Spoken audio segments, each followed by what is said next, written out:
Hello everybody, welcome. It's time for us to hit the Bible study, so let's pray. God of all people, your arms reach out to embrace all of those who call upon you. Teach us as disciples of your Son to love the world with compassion and constancy, that you may be known throughout the earth through Jesus Christ, our Savior and Lord. Amen. So, it is now Sunday of the 11th week of Pentecost, and we are plowing along through Matthew.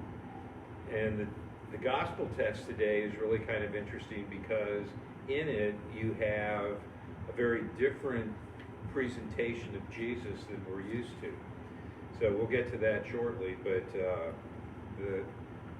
that's going to probably be the most interesting part of it. Anyway, our opening text is from Isaiah 56, and it's verse 1 and then 6 through 8. So, Teresa, can I pick on you to... Sure. Thus says the Lord, maintain justice and do what is right, for soon my salvation will come, and my deliverance will be revealed. And the foreigners who join themselves to the Lord to minister to him, to love the name of the Lord, and to be his servants. All who keep the Sabbath and do not profane it, and hold fast my covenant. These I will bring to my holy mountain, and make them joyful in my house of prayer. Their burnt offerings and their sacrifices will be accepted on my altar. For my house shall be called a house of prayer for all peoples. Thus says the Lord God, who gathers the outcast of Israel. I will gather others to them beside those already gathered. Okay, so anything in this text sound familiar?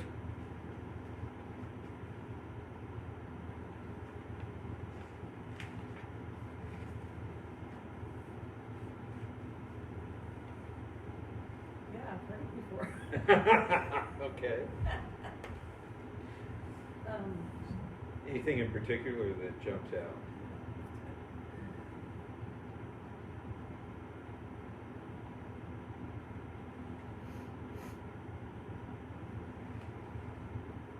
Where have you heard, it is written, my house shall be called a house of prayer?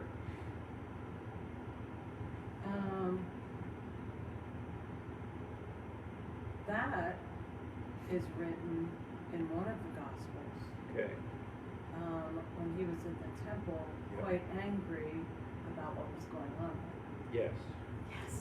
Yes. So it's Jesus in the temple, and in the Matthew, Mark, and Luke, he goes in and so-called cleanses the temple, and in John, that's at the beginning of his ministry, and in the other Gospels, it's right at the beginning of Holy Week. So placement of how the evangelists choose to put that, it's much more likely that he did that at the beginning of what we call Holy Week, because that's the kind of thing that gets you killed, if you do that sort of stuff.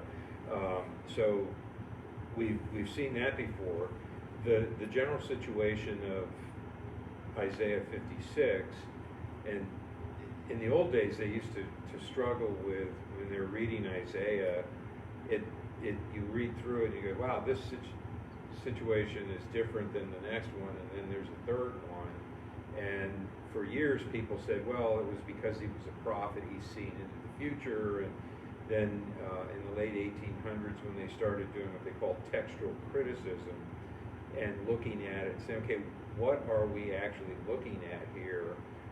It evolved over time that scholars said, this is really three different situations, three different sets of theological ideas, vocabulary, and generally speaking, it's 1 through 39 is first Isaiah, and that is during the Assyrians surrounding Jerusalem in the 8th century before Christ.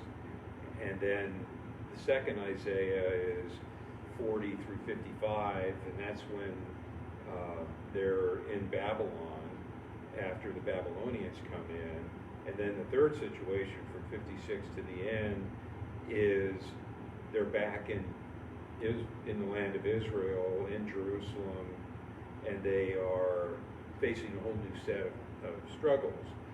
One of them was when Solomon built the temple, probably call it the mid-900s before Christ.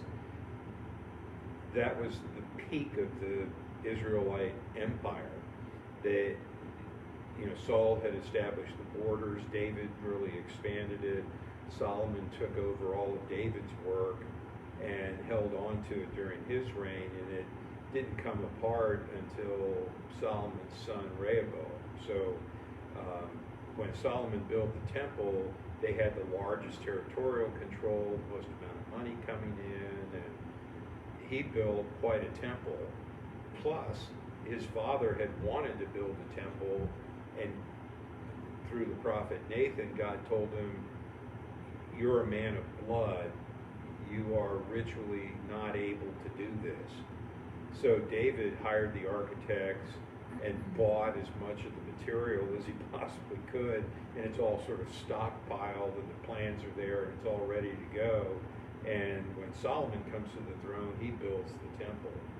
And it was a fantastic building, and it lasted all the way up until Nebuchadnezzar knocked it down in the 6th century before Christ, and people remembered it. They went into captivity as young, children, but they old enough to remember the building. Then they came back out of exile under the Persians, and they cobbled together a temple, but they were poor, and they were barely able to rebuild the walls of the city, and it was nothing compared to what had been there before. And there was that agony of, well, the exile's kind of over, the remnant came back, but it's hardly a glory day. It's we're surrounded, we're outnumbered, we don't have any money, we're a pretty small population, and so they're kind of eking out an existence. And the scriptures from that period are really filled with people wondering, when is God going to come back from the exile? And you see things that, for example, during the Christmas season or Advent season, you get Handel's Messiah, the watchmen are watching, and how beautiful are the feet of those who bring good news, and all of those kinds of texts are about this. When is Yahweh coming back? And the sense of anticipation and expectation that surrounds John the Baptist and the birth of Jesus is really fueled by this sense that the exile is not over yet, and they're waiting.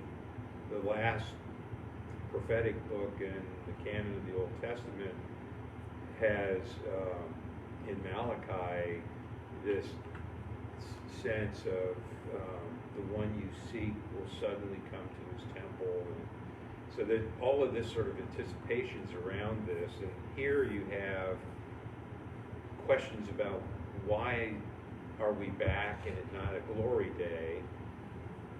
What's at stake here? And so the prophets are picking up on your behavior matters. And that's the great question. Is anything that I do in this life matter for the long haul? And we've wondered about that kind of thing, like Leo Tolstoy, for example. I think he said something that was quoted in the Alpha Course about, is there anything in this life that has any meaning whatsoever that the imminent reality of my death doesn't completely negate? So, for example, if I'm the nicest person, the most generous person, and I love God and love my neighbor, does that matter up against the reality of I'll be dead soon and it's all over? And that, of course, is the big moral question of does this matter? And so the prophet's answer, speaking on behalf of God, is yeah, it matters very much how you act. And so this text in 56, beginning of this third Isaiah, says, maintain justice. That's important, that it be, a clear set of expectations, uniformly applied across the board. Doesn't matter whether you're rich or poor, male or female. And St. Paul will say, Greek or barbarian, slave or free, justice matters. And then the phrase, do what is right. So there's a real clear expectation, and you see it in Jesus when he said, he either says or affirms a scribe saying that first and great commandment is love the Lord your God with your whole being. And the second is like it, love your neighbor as yourself. And he says all of the law, all of the prophets, boom, right there in that very memorable summation. And you see it's not original to Jesus. He is presenting Judaism straight up. And so we skip 5 verses, and it starts talking about the foreigner who joins together with you. It's really critical in Judeo-Christian ethics that the summary of who do I have to worry about and take care of: widows, orphans, strangers. And you look at it, and in our society, we have the normal amount of widows. You get that from women tend to marry people that are older, who won't go to the doctor, and therefore they die earlier. And I think 75% or more women are looking at, you will be a widow. That's just a life insurance company statistic, and the prudent woman will plan on that. You don't need it, great, but if you do, smart to salt it something away so that you maintain your house and your standard of living and whatnot. We also have in our society something that is a modern invention and a problem, really got going here in the United States under the Great Society program, where we've broken up families, and there are boatloads of women with their children and no male around. And even in the animal kingdom, the female lioness picks the lion that's got the best ability to provide food when she's caring for her kittens and protect her, and all mammals do that, and human beings ought to as well, and yet we have set up an artificial short-term system that drives the males out. And Candace Owens is a black female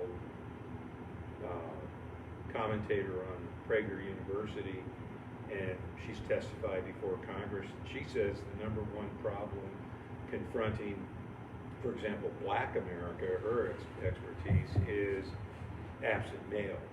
Larry Elder, same thing, absent males. Every sociologist that's looking at it is the absence of the father in the home is a problem. And where it becomes a problem is if you've got a single woman, she can do well nurturing the young ones, but when they get as tall as she is and they've got testosterone pumping through their bodies, the mom is suddenly at a real disadvantage. And in the big scheme of things, the father should have been there all along. And then when they get to that size, there's still this male presence who is saying, because I said so, and teaching justice and righteousness and obedience. And it doesn't matter if you're a human being, that's an issue.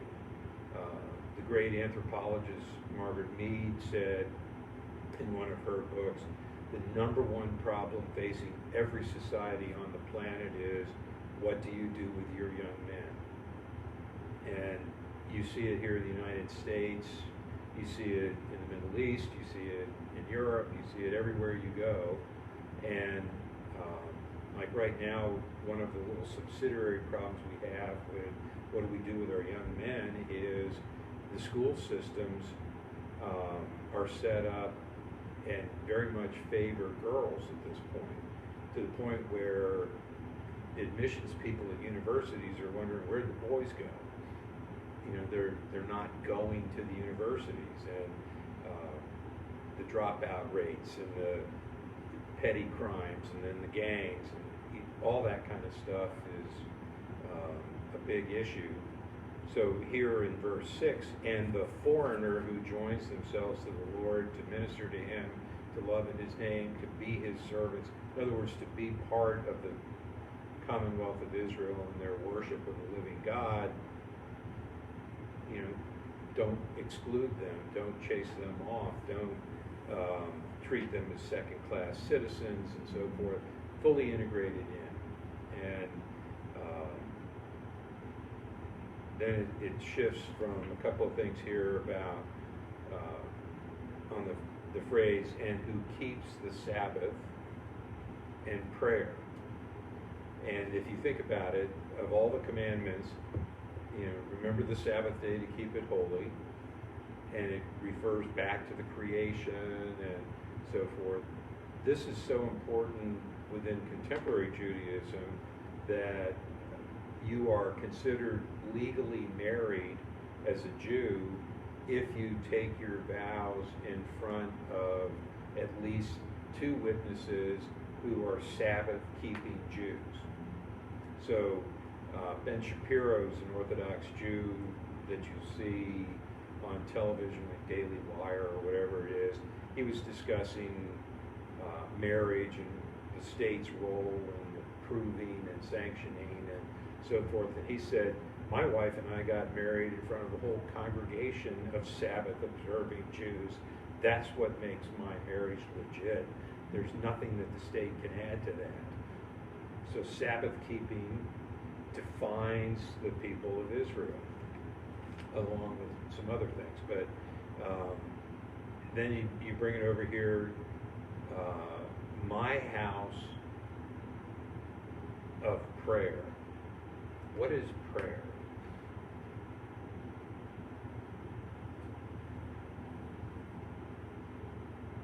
Relationship with God. Okay. Conversation. Anybody in here pray? Lord, help me. I hear you all pray whenever I'm preaching today. Help him, Lord. So, that prayer is intimate conversation between you and your Lord. And once again, in Judaism, we translated "O Lord" and so forth in the Bible, but it's first person possessive. It's my Lord. You know, you think of it like a kid saying, that's my mother. That relationship is critical to it. So the gathering of people around the temple, and that becomes an important theme that we'll develop later with when we see those texts come up some more. Psalm today is 67, and may God be merciful to us and bless us. May the light of God's face shine upon us. Let your way be known upon the earth, your saving help among all nations. Let the peoples praise you, O God. Let all the peoples praise you. Let the nations be glad and sing for joy, for you judge the peoples with equity and guide all the nations on the earth. Let the peoples praise you, O God. Let all the peoples praise you. The earth has brought forth its increase, God. Our own God has blessed us. May God give us blessing, and may all the ends of the earth stand in awe. So, anything jump out at you here? Yeah, that's a great shout out to God. Okay. There's an honoring of God because of his, well, it says in here, mercy and blessing the light of his countenance is, I think you see it when like, little kid has been in a nursery or whatever and sees his mom. She lights up and smiles at him and welcomes him. And that's the light of her countenance on that child. And that's kind of what this guy's praying for. And there's a theme in was that verse 4? Judge the peoples with equity. We just saw that in Isaiah. Maintain justice and do what's right. So this loving God, loving your neighbor, do justice. The famous verse about love mercy, do justice, and walk humbly with your God. That's over and over and over again. And great summations of what our relationship with God's supposed to, not only back and forth between me and him, but me and everybody else. And St. John the Evangelist, and I can't remember which one of his epistles, says, if somebody says they love God and hates their neighbor, quote, they are a liar and the truth is not in them. Which is pretty stern. So, anything else in there?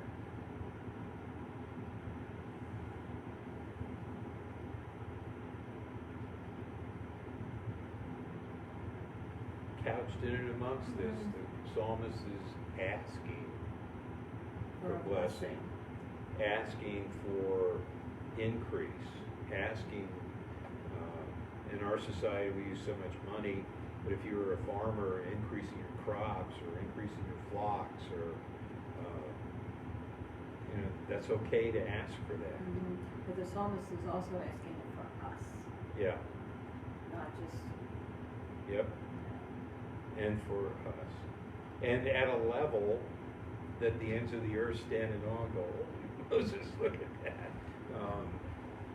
There's a little of that going on right now. The state of Israel is having a real revival of, they're strong economically, and they have this research university near Tel Aviv that is solving problems like desalinating water and irrigation and medical breakthroughs. And periodically you'll see in the news that there's some medical breakthrough with cancer research or whatever, and it's from Israel.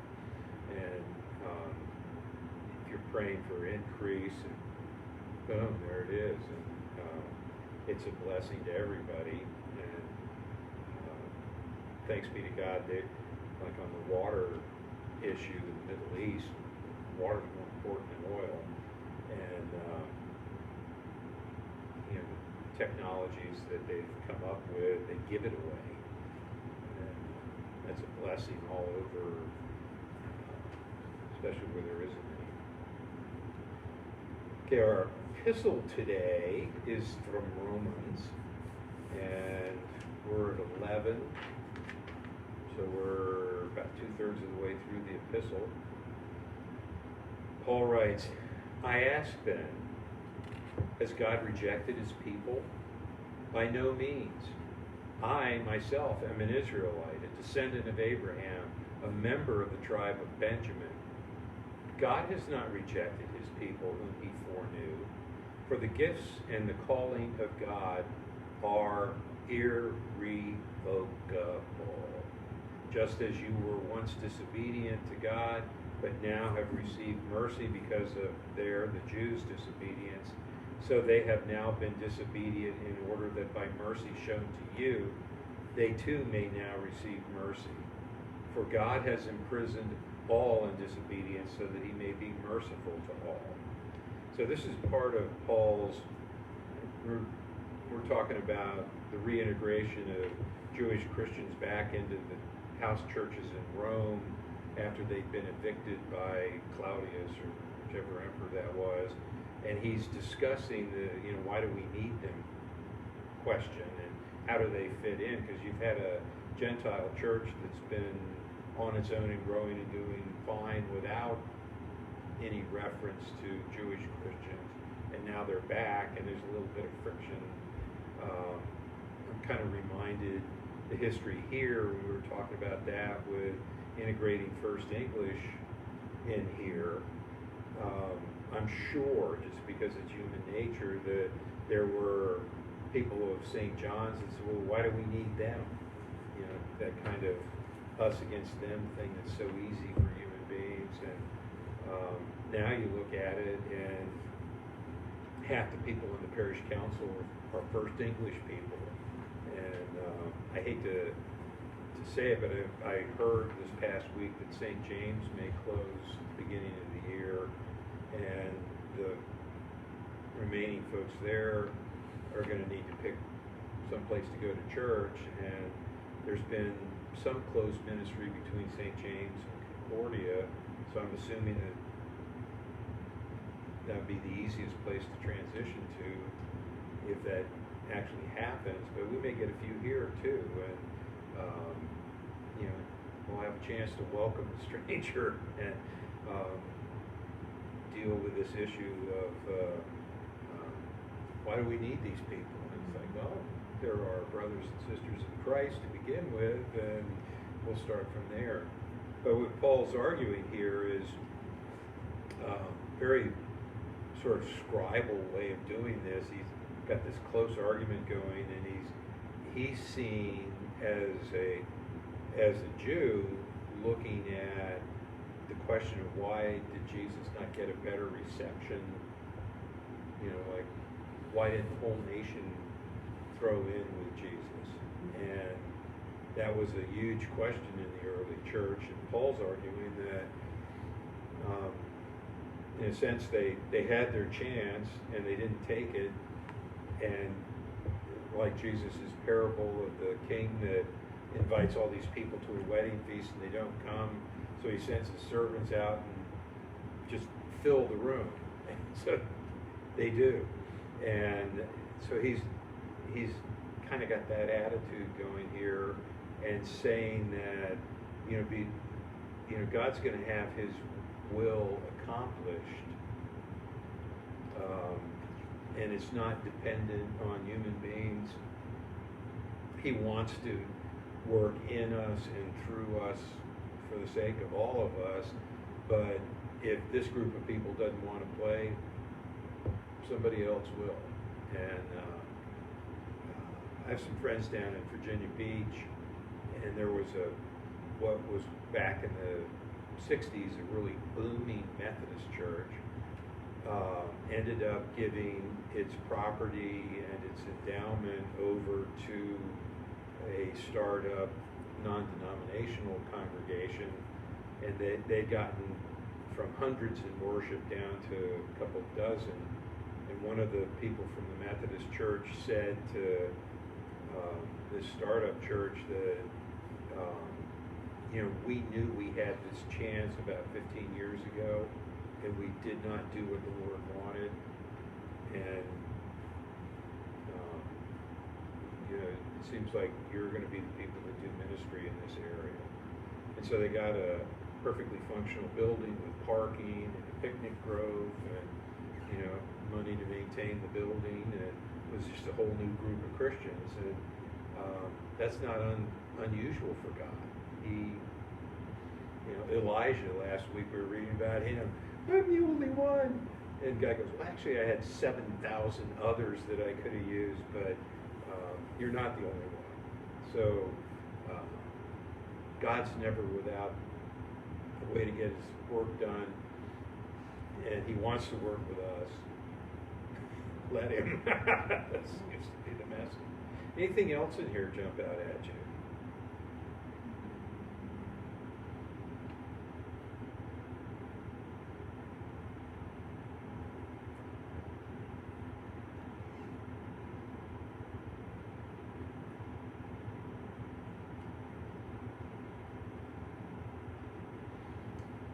What goes on between 2 and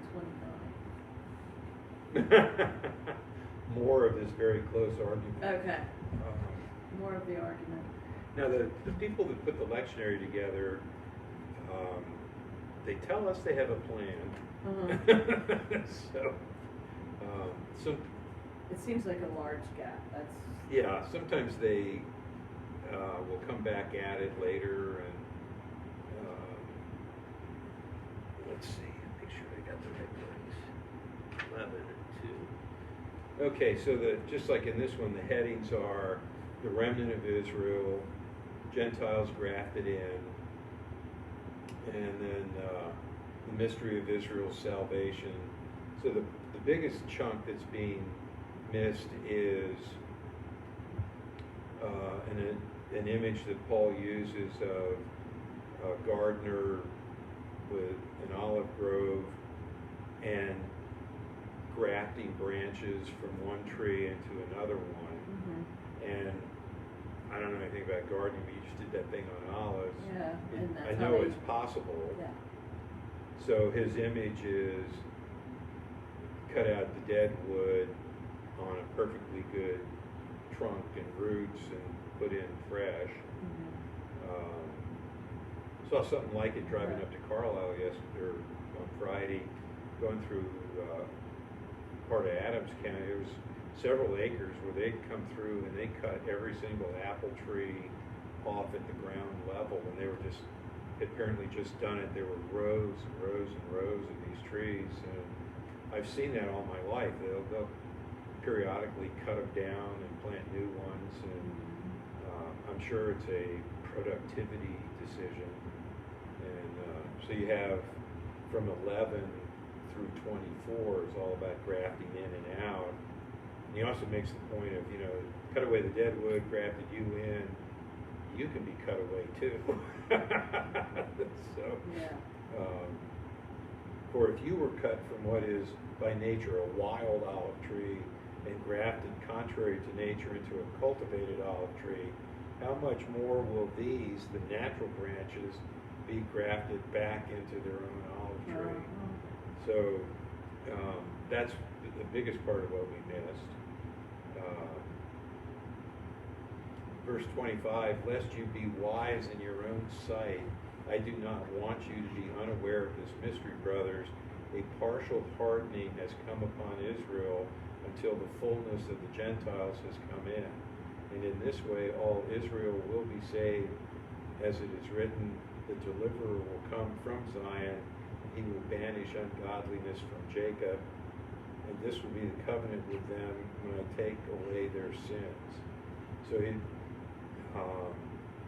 he's dealing with it with this grafting in and out as a picture, and then he's getting kind of theological here, saying, there is a plan of salvation that will always include the children of Abraham, but God's ultimate plan, and we see it most clearly in Revelations around 20, 21, 22, where Jesus presents a completely redeemed, restored, whole creation to God. That's where it's all going. And part of the tactic is God started with Abraham and Sarah, Isaac, Jacob, cultivates this commonwealth of Israel, and then with the ministry of Jesus, he opens that up to every tribe and nation on the planet. And it's all part of this cosmic redemption. And when it's whole and complete, C.S. Lewis treated it in the last book of the Chronicles of Narnia. He says a whole new chapter is going to start. So what he's done, what he's working toward, and then what comes after that, we're kind of in the middle of Act 3, where Jesus has started the work, but he's got to bring it to a natural conclusion, and then for it to go forward. And that's a good part of that. Mm-hmm. It's almost like these verses 29 through 32 is saying the exact same thing of verses that are missing, just in different language. Yeah. It's like pounding that thought in. Now, what the guys in the lectionary will do is, if there's a repetition like that, they'll do one of it in 1 year, the the other Yeah. one in another So year. that makes sense then, yeah. If you come here every Sunday for 3 years, you'll get it all. Mhm. And if you want it all in 1 year, in the back of the hymnal, there's the 2 lectionaries, A and B, and you get the whole year, the whole Bible in 1 year with both of those. And I would not want to be the guy putting the lectionary together, because no matter what you do, there's going to be some smart aleck that criticizes your choice. So now we come to the text. Want to read?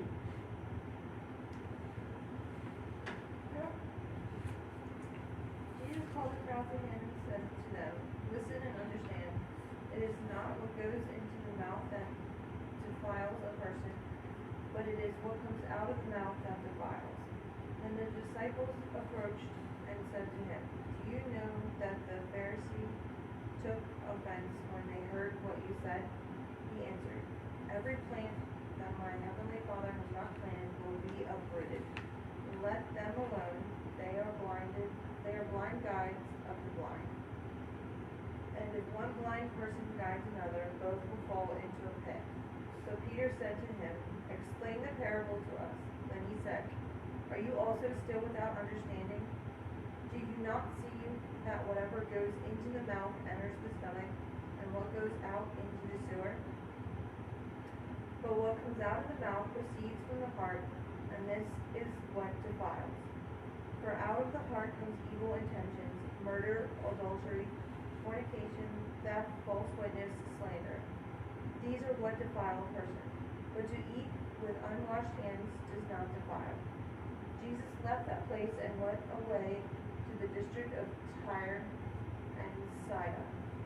Just then a Canaanite woman from the region came out and started shouting, "Have mercy on me, Lord, Son of David. My daughter is tormented by a demon." But he did not answer her at all. His disciples came and urged him, saying, "Send her away, for she keeps shouting after us." He answered, I was sent only to the lost sheep of the house of Israel." But she came and knelt before him, saying, "Lord, help me." He answered, "It is not fair to take the child's food and throw it to the dogs." She said, "Yes, Lord. Yet even the dogs eat the crumbs that fall from the master's table." Then Jesus answered her, "Woman, great is your faith. Let it be done for you as you wish." And her daughter was healed instantly. Okay, so we have 2 things here. They gave us a chance to not do verses 10 through 20 about ritual defilement or ritual uncleanliness, and that is not necessarily moral uncleanliness. So, for example, if you come in contact with a dead body or blood, that makes you ritually unclean according to the Old Testament system, and there was a process of time and washing that was necessary to be able to participate in worship services again. And as Christians, we're aware of it because we read the scriptures, but we don't really do anything with ritual defilement. It's part of the covenant that Christians have decided was specific to ancient Israel, and we don't sacrifice goats and oxen and so forth either. That's all been subsumed under Christ's sacrifice for us, and so we're aware of it, and you can glean some lessons from it, but bottom line up front is we don't bother with it. So what Jesus, and one of the reasons we don't is this text here between 10 and 20 where Jesus says to the Pharisees who are sweating that their thinking is wrong-headed at the point where if you're worried about, well, I didn't eat kosher, there's from my perspective as a German descendant, nothing wrong with a bacon, lettuce, and tomato sandwich. But if I'm a Jew, I don't eat pork because pork is forbidden. It's a scavenger animal and blah, blah, blah. So it's not kosher. And Jesus is saying that doesn't make you defiled if you eat pork or shellfish or lobster or whatever. What makes a person defiled, and he turns it from just participation in worship sort of things to one's standing with God, and they're very closely related. So very typical of Jesus, he takes something in the law and on one hand opens it up and on the other hand makes it more restrictive. So for example, in the Sermon on the Mount where he says, you have heard it said, blah, blah, blah, blah, blah, but I say to you, if you look at that, like for example, under the law, you shall not commit adultery. Okay? That's the act. Jesus goes, but I say to you, and he ramps it into your thoughts and what you cultivate in your mind. And he's a much better student of human nature than Moses was because Jesus knows that it all begins in the mind. And so he is going to the root of it. And that's what he's doing here with this ritual defilement. He's going to the root of what allows us to come into the Lord's presence, which is what worship is about. And he said it's what comes out of the heart. And it's not a matter of pork. We had in the army, for example, Jewish and Muslim soldiers, and we tried to provide kosher and halal meals for them, even in the field. The people that make the rations, there's a certain percentage of them are packaged, and they're certified as kosher and so forth. And we try very hard to make sure that they get those meals because they got to live too. And we're trying to protect their right to the free practice of their religion. Well, I've been in places where it didn't come through. And the soldiers for a while were, well, I can eat salad, but after a while they've got to have a balanced nutritional meal, blah, blah, blah. And they were stuck. And I know of several occasions where Jewish soldiers were like, pass the pork. And they didn't like it, but they were hungry. And that was all there was, and so they ate it. They weren't defiled by that. They, in my view, were making a good faith effort, and they just got the set of circumstances that lined up, and they had to make a choice, and they did. So Jesus is saying it's what comes out of the heart that makes a person be in a relationship where they can be in the presence of God and talk and so forth. The Pharisees didn't like it. Pharisaism was it would be kind of like in America if you were to say conservative evangelical. We all know that there are Christians that are leaning toward the fundamentalist way of doing things, but we also know that there are different schools. You know, you've got Baptists and Adventists and disciples and, that kind of thing. So we're used to denominations, and there were among the Pharisees as well, and they argued passionately among themselves about finer and finer points of discussion. And Jesus comes along and literally kind of rides roughshod over the top of the whole conversation. And sometimes they agreed with him, sometimes they didn't. And so he could make a lot of enemies in a hurry by, no, you guys are wrong, this is the right answer. And he just plows ahead. And they're after him. So picking up at verse 21, Jesus left that place and went away. And what I'm about to say is all from Chad Bird, who, if you don't have him on your Facebook feed, I really encourage you to.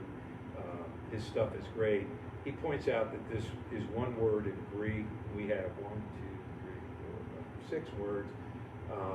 And it means to move away from or flee from a place where people are trying to get you.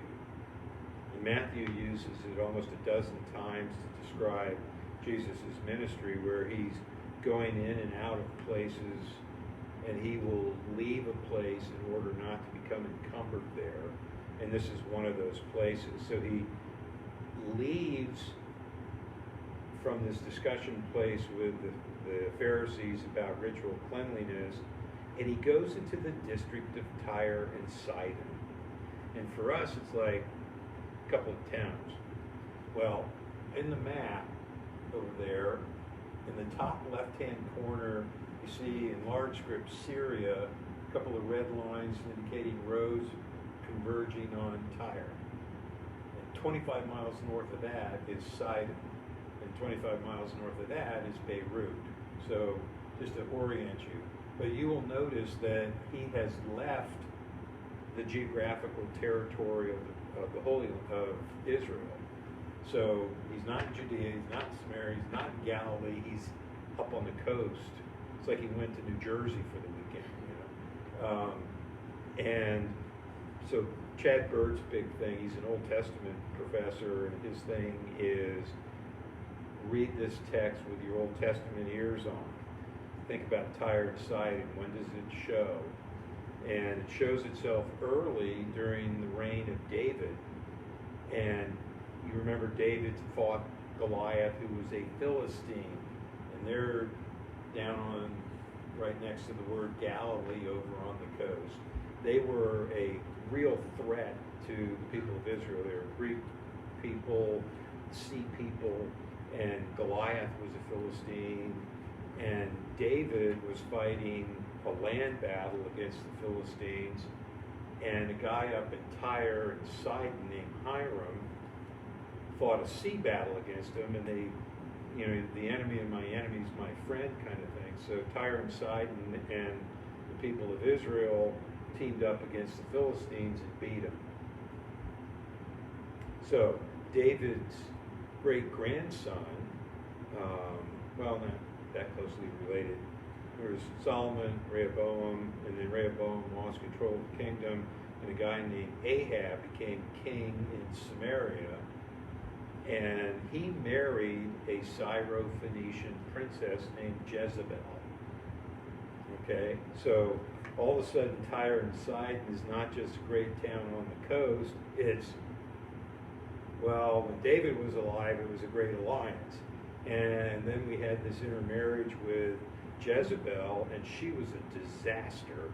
Brought in all these, you know, worship of their gods, Baal, and then you had Elijah, and the 450 prophets of Baal were killed. And the introduction of this foreign culture into the northern 10 tribes led directly to their apostasy, and then they're wiped out. In the 8th century before Christ, the Assyrians come in and they're gone. Well, another Syro-Phoenician princess married a king of Judah, and that was part of the collapse of Judah as an integrated society that fell to the Babylonians. So Tyre and Sidon in Israel are bad juju together.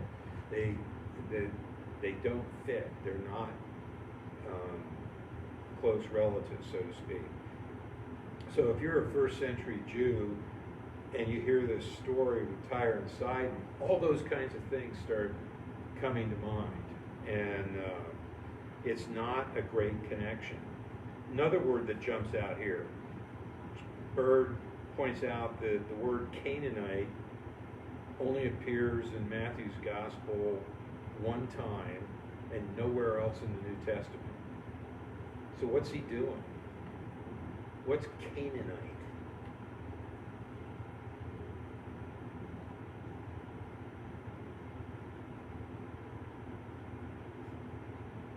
If you think back to the conquest under Joshua, they went into the land of Canaan and they conquered them, and they either annihilated them or drove them out. And to identify this woman as a Canaanite is a literary device by Matthew waving a red flag of, I want you to think of all of the bad things that are associated with Tyre, Sidon, Cana, and what constitutes the people of God being right with God. So then he introduces the woman. So this is somebody who, this is not a Jew. Okay, this is somebody that's completely outside the fold, and she's coming to Jesus because his reputation, and she's got a sick daughter on her hands. So you have the Messiah of Israel up against a mother bear trying to take care of her baby. So she says, it sounds like the Psalms, have mercy on me, O Lord. Like a Psalm of David. She calls him Lord, Adonai. She calls him Son of David. These are all, if she were a Jew, these would be very natural things to come out of her mouth. But she's got nothing to do with the people of Israel. She's a Canaanite. She's from Tyre. She's, like completely out of this. But she says, my daughter's tormented by a demon. That's her problem. Boom. That's why I've come to you. What's Jesus do for her? Verse 23.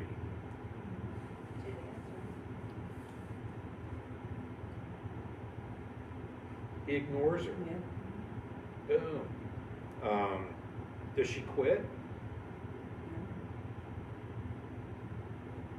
From the text, it seems like she keeps going to the point where the disciples are going, boss, get rid of her. Yeah. She keeps coming. It's almost like he knew the disciples were going to say that. Yeah, send her away. She keeps shouting after us. So that's in the tense of it keeps on happening kind of thing. So what's Jesus do for her at that point?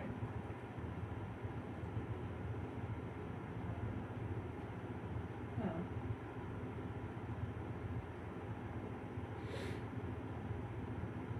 He gives her this parable, so to speak, of, hey, even the dogs. Well, we're not there yet. Oh, we're not there yet. We got another okay. chance to insult her. I jumped ahead. Okay? So they're saying, Oh. send her away, and he answers Oh. them. He's talking to his disciples Okay. with her right there, and he said, I was sent only to the people of Israel. He's ignoring her. Oh.